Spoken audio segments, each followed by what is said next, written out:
Hello and welcome to the Dream Architect Life with Bryan Sweet and Brittany Anderson from Sweet Financial Partners. Bryan and Brittany, how are you today? Wonderful. Outstanding today. Oh, that's the dollar word of the day right there. He's outstanding. All right. This has been such a good series so far. I'm really excited. Can one of you give us a recap for those maybe that are just joining us? What did we talk about last time? Sure. We got into some tactical ways that you can start looking at who you are surrounding yourself with. So who are you spending time with? Really putting the impact, both positive and negative, on an actual scale and making some tough decisions on where you're going to spend your time, where you're not going to spend your time, and who you're going to spend your time with, and maybe who you're going to try to reach out to spend more time with that you haven't before. So that's really what the premise was of the last couple episodes. Yeah. And I do want to cheat a little bit here. And I'd like to ask you for the website information because you gave it at the end of the last podcast, but there's the tools and the resources are right there for everybody. So can you remind people so maybe they can follow along? Yeah. So mysweetfinancial.com. Really simple. That's access to our retirement readiness toolbox. And it's got all of the tools that we talked about in the last episode and all of the last tools we've talked about in multiple episodes. Plus, we'll give you a little secret here. It's also referenced in our newest book. So you can see the toolbox. Nice. It's referenced at the end of actually each chapter where you'll be able to find all of the tools that we talk about across the board. So it's a really great resource center and great point of reference for making any changes in your life. Well, and you say retirement readiness, but I would also just say because of what you've taught me in the last couple episodes, it's really success readiness because Amen. Following these tools, using these exercise, you will find more success based on just changing your own attitude. So I'm really excited. And speaking of changing your own attitude, that's what today's podcast is. You told me we're going to be talking about getting out of your own way. And I love to hear that, but I don't know how. So teach me. I'll kick this off. And then Bryan, I know you have a couple concepts that are going to be just so great for today. But really, it's taking a look in the mirror and making some decisions on how are you, or are you in general, your biggest supporter? And how can you really kind of step aside to get out of your own way from pursuing what it is you want? How do we really look at eliminating that imposter syndrome, which essentially is when you're like, oh my gosh, who am I to do X, Y, and Z? Who am I to, pursue this or have this success? And it's funny, and we've talked about this in previous episodes, but it doesn't matter the amount of wealth that somebody has accumulated. It's amazing at how conservative people can be in really pursuing what they absolutely, number one, can afford, but number two, that'll set their soul on fire. So Bryan, I know you have a lot to say in this episode, so I would love for you to jump in here too. Well, I think I'll start out with a quote, and it goes something like this: "You are far too smart to be the only thing standing in your way." And it all kind of goes back to the power of self-belief. And Brittany and I were having an interesting conversation before we started the podcast today. And I think people need to look at their life and their retirement or just their future and maybe start using these two words: you deserve. Because you deserve to live the life of your dreams, and you deserve to have all the experiences in life that you've ever dreamed of. And why can't you do that? Well, it's a lot of times, your own worst enemies and, the negative thoughts and things to that effect. And I just think it's one, as I mentioned, at the last podcast, just being intentional, but it's really feeling like you do deserve it. And sometimes that's difficult, but if you keep telling yourself you deserve it, pretty soon your mind will actually accept that. And what you hear and what you see most frequently is what the world becomes. And I've just lived that so many times myself personally, but it's just that positive reinforcement of whatever in life it is that you want. And being comfortable with, it's okay if I have that. I can do that dream experience. I can have that amazing, whatever it is, vacation with my family or whatever. And a lot of times it's simply that thinking that gets you over the hump.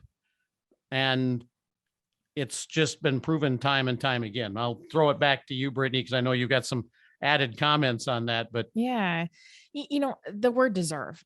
And I think this is something that it's an interesting word because sometimes it breeds this negative connotation and people can equate deserve with entitlement. Mhm. And it's important to point out that that's not what we're talking about here. There's a massive difference in feeling like, you deserve $1 million, but you're not willing to work for it. Or you deserve some lavish life and you're like, oh, I'm just sitting on my couch and I'm just going to wish it into fruition. There's a big difference there, and we're so fortunate because, a lot of times or all the time, the people that we work with have been great examples of really, busting their behinds to create the life that they have and to save and to be diligent and to create opportunity for themselves. Right. So I think it's important when you think about this word deserve, it's truly looking at, what have I done up to this point in my life? And what have I created? And what do I want for the future? And it's allowing yourself to lean into that want and to lean into that desire and to lean into the dreams that you have for yourself, for your family, for your legacy, for what it is that you want to be known for going forward. So, again, it's about creating a life of significance versus just creating the status quo. That's really what deserve means here. Yeah. Well, I remember back to when my wife and I were first dating, right? I had a 1983 Datsun pickup truck, right? And it was a didn't even realize they made pickup trucks, Eric, but right. Well, yeah, they did for a little while. And it's something that I think about because, my kids grew up with more money than I did when I was young. My family, we came from very, very humble beginnings. But I know that there's been a couple people in my life that are like, well, why do you need that? Right. The expectation is if I'm driving a newer truck or a very nice truck or a truck that maybe is nicer than somebody else's, they look at you differently. And they wonder, well, why are you flaunting that? Do you expect me to drive the 83 Datsun forever? Right. I mean, there's points where you've accomplished things and there's nothing wrong with being able to buy that next thing. Or you talked about a vacation. People, I think that if they go on a wild vacation or a vacation maybe 3 weeks long or a month long, they're able to do that. And maybe they're able to spend more time with family doing that, that people are going to look at them differently. Oh, well, look at you. But they've earned that and they've worked so hard for it like that. How do you get over that maybe almost guilt feeling or I don't know. I don't know how to put my finger on it, but I know that there's people that look at you differently if you're spending some money, even though you've worked so hard for it. How do you get people over that hump? That is a brilliant question because it happens all the time, right? Like that's something that, we talk about internally here too. It's like, oh, well, you don't want to be showy and you don't want to be boastful or you don't want, perception or whatever the case is. But, I think number one, it's taking a really good hard look at why you feel the way you do. And maybe it goes back to a little bit of what we talked about in the last couple episodes of the people in your life and who you are listening to and who you're allowing to make you feel that way. Another great exercise that I think is just something that can be a benefit in a multitude of different ways, but that's journaling.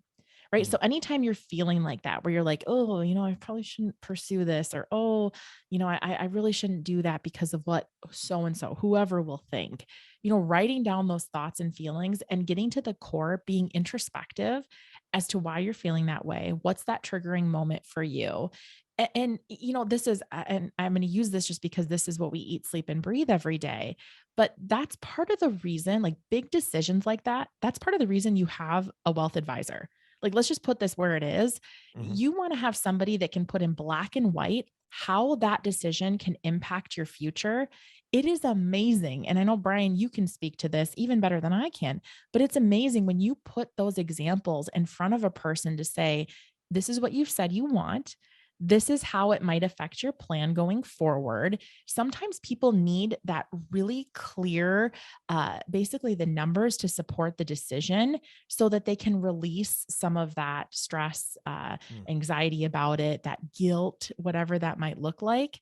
So Bryan, I don't know if you want to add anything else there, but I think that's a big component. People just need to see that it's okay. Yeah, I think the question everybody needs to ask themselves is, who are you living your life for? Is it for you and your family, or is it for these other people?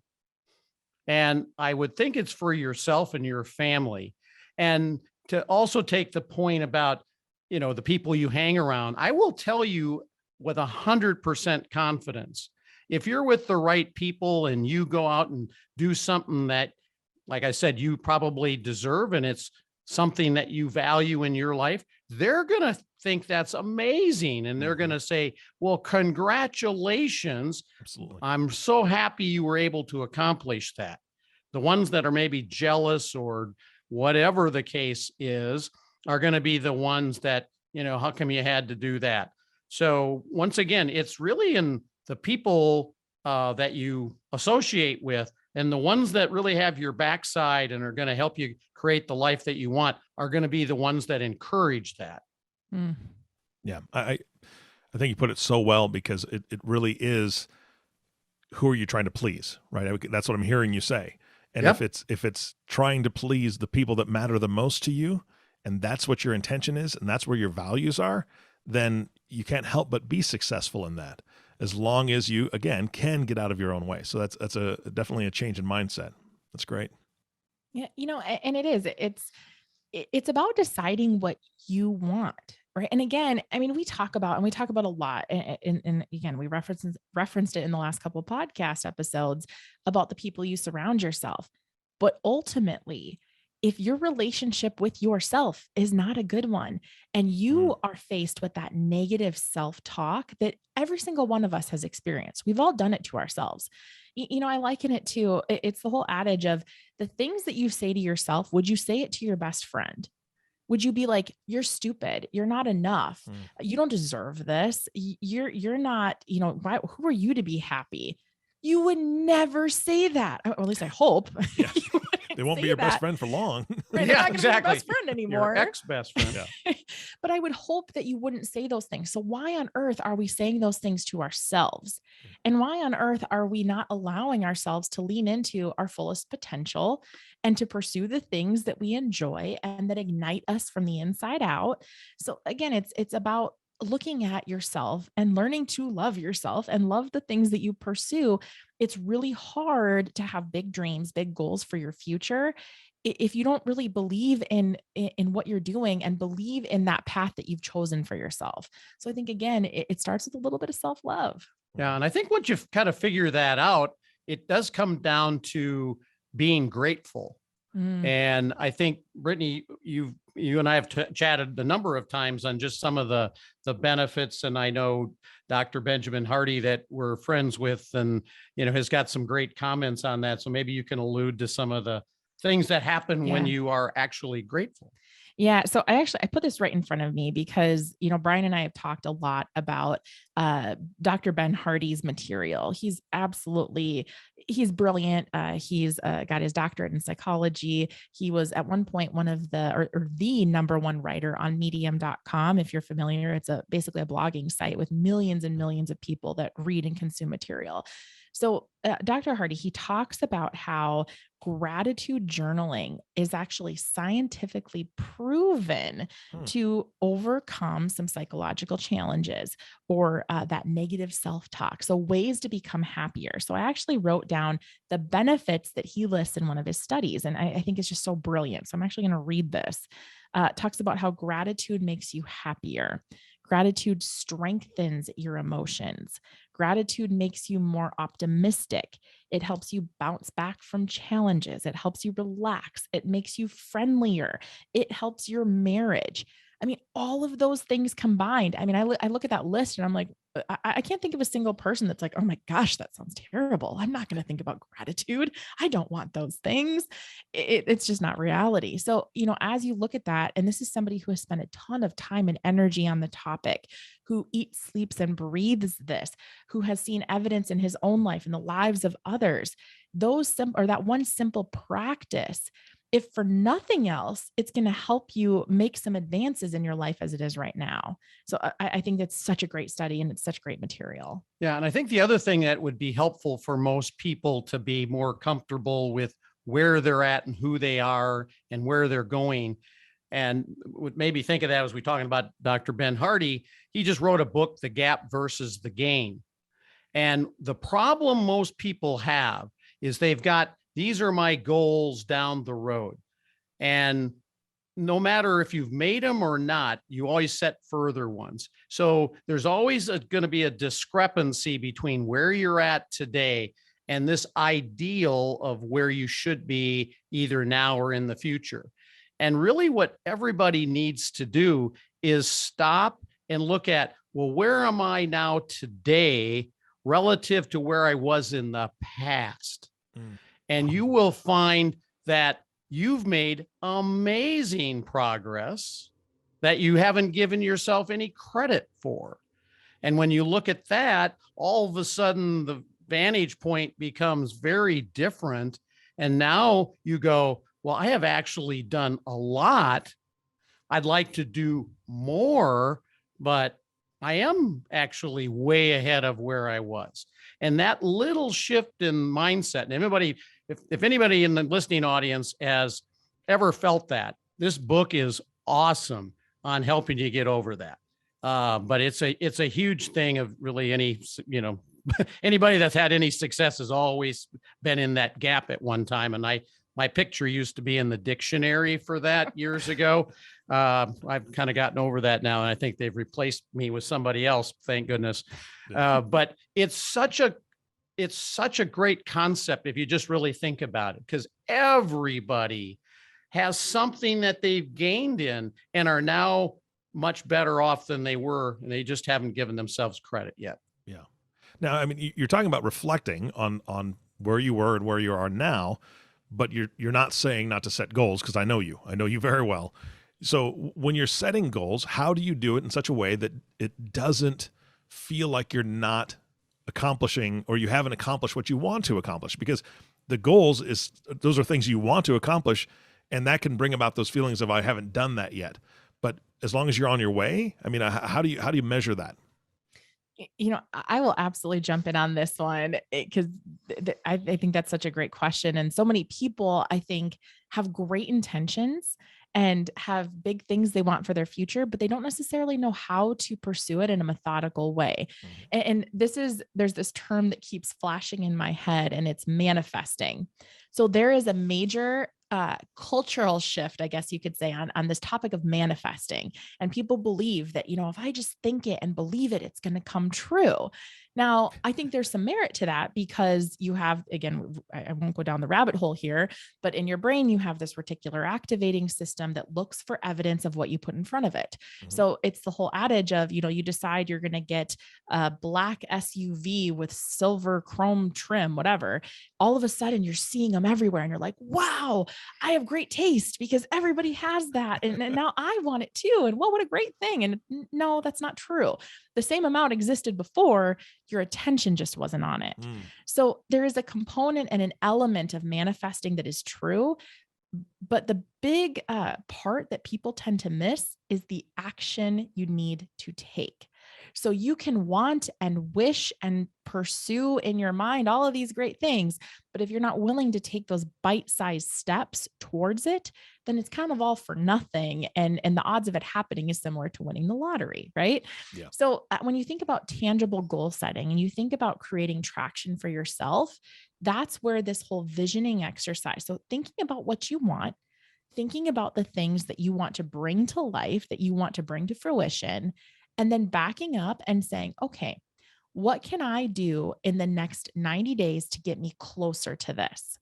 So let's just use something really simple as an example. Let's just say that you've said, my whole entire life, I have wanted to take my family to Italy. Okay. And that's something you've wanted to pursue, but for whatever reason, you just keep wishing, wanting, thinking about it. And you're like, someday we'll get to it. We're busy. We're whatever, our family members, it's going to be tough to connect, whatever. So maybe a first step you could actually take is meeting and booking a travel agent and setting a date on the calendar. Now, a lot of times what can happen is people want to create this massively wonderful experience. So they spend so much time thinking about all the things that they need to do to make that come to life that they don't take the simplest action of just booking the darn trip, of just putting a date on the calendar. And I use this as a really simplistic example, but there's so much truth to it. You just have to make those small bite-sized steps to move closer to what you want. I want to use the other example too. There's so many people we've encountered that want to write a book. Right. We work with a lot of business owners. We have just a ton of people in our network that are entrepreneurial in nature, and they'll talk about this book writing. And when we say how many we've written, Brian's done about 5 to this point, and I've done 4. And people are like, wait a second. You guys have, a couple different businesses, few different businesses. You've got a lot going on in your lives. How the heck do you write a book? And it's like, well, we put time on the calendar every week. And we know that we have a chapter to create, and we created an outline leading up to that. And then you find a really great, publishing company, and you enlist with them because there's a million of them out there. And it's really, there's nothing sexy about it. There's nothing, it's not like this super sleuth activity that we just, again, magically manifested. It's because we took very simplistic action towards a bigger goal. So those are a couple things that I think are relevant to what people focus on to get them closer. Yeah. And the thing I would add to that is, in general, people get a lot more done in a long period of time than they ever thought was possible, but underestimate what they can do in the short run. So in other words, they never seem to make their short-term goals, but the long-term ones seem to always exceed. And I'm going to steal some of Brittany's thunder, but it made me think of this because this is one of her favorite sayings is, the only person you should be competing against is the person you were yesterday. And so if you just have the mindset of, I'm going to start small and I'm just going to make a 1% improvement in whatever it is every week. Well, as we all know, there's 52 weeks in the year. If I just got 1% better each week, that's 52% bigger at the end of a year. That would be massive in anybody's terms on any front, no matter what it was that you were trying to get better at. And so you don't have to do a lot each day. You just have to do something additional every single day to get better. And it's the compounding effect that occurs. So it's not going to be a big deal after the first week. 1% better, you probably won't even know you did anything. And after 2 or 3 weeks, you won't know you did anything, but you'll notice 50% when it's different. Absolutely. I think what I like most, Brittany, about the examples that you gave, both examples, you had a commitment. You didn't just have an idea that's in the ether. You committed and you put something on the calendar, or you put something down in writing, or you paid for something in advance, or you booked a travel agent. Those are things that you've committed. So it's almost like you're forcing yourself to take those small steps. And I like that, because otherwise it's just an idea that's out there. And if you don't commit to yourself for that improvement or for that trip, whatever it is, then it's always going to be just kind of in the clouds. It's funny. I think about commitment, and you think about, leaning into fear. We talked about fear in the last episode, and we talk about that a lot internally here. But I remember there was a time where we were part of joining a new mastermind group that we had never been a part of before. We'd been to, I think, a couple meetings at that point. And Bryan had really been pushing. He's like, you need to do a talk there. And I was like, that's crazy. There's so many brilliant entrepreneurs, and who in the world am I to get up there and talk and be in front of these people? That's so intimidating. So after some coaxing and him, gently reminding me that this would be a great thing to do, I simply put in the application. And for me, that was like, all right, if I'm going to do this, I'm going to go into this thinking that I'm going to get accepted into it. And fortunately, to this date, I did. And I've done a couple talks in that group since, Nice. But it was really that forcing function. It's like that one step that you're like, all right, if that button gets pushed, I'm going and I'm all in, and I'm going to make the best out of this. So again, it's one of those things where I think sometimes we we need that forcing function in our lives. And thankfully, Bryan is so focused on, leaning into fear and doing things that are new and sometimes scary that rubbed off. And that's a really positive thing. So if we can then rub off on our listeners to take that one leap of faith and go after something that you have been fearful of or have been hesitant because of your own internal monologue and that negative self-talk, lean into that and take a chance. What I'm hearing is that if I want to go skydiving, I got to take Bryan because he'll push me off the plane. He will. Amen, brother. And he will be right alongside whether you. I'm ready or not. Oh, you got to do it. It's exhilarating. For those that don't know, this is a side squirrel, but Mr. Sweet is absolutely an adrenaline junkie. He will try anything at least once. Yep. Mm-hmm. Oh, that's fantastic. Well, on that note, is there anything else, Bryan, any stories you want to tell on Brittany before we wrap up this podcast? I'm going to be good and just keep it right here. All right. Well, guys, again, thank you so much for your time today and your wisdom. I'm looking forward to the next podcast. How about a preview? You want to talk a little bit about that? We'll keep this a little bit under wraps, but we will continue on this conversation and just the general theme on really making sure that you're leaning into your values, that you're setting that intentionality for the future and, continuing to pursue what matters most to you and your dreams. All right. Well, guys, thank you so much again for your time. It's always a pleasure. Thanks, Eric. We appreciate it. Yeah, appreciate it, Eric. You bet. And our last thank you, of course, goes to you, listening audience. Thank you so much for tuning in and listening to the Dream Architect Life podcast with Bryan Sweet and Brittany Anderson. If you have not subscribed to the podcast yet, please click the subscribe now button below. This way, when Bryan and Brittany come out with a new podcast, it'll show up directly on your listening device. This makes it really easy to share these podcasts with your friends and family. Again, thank you so much for listening today.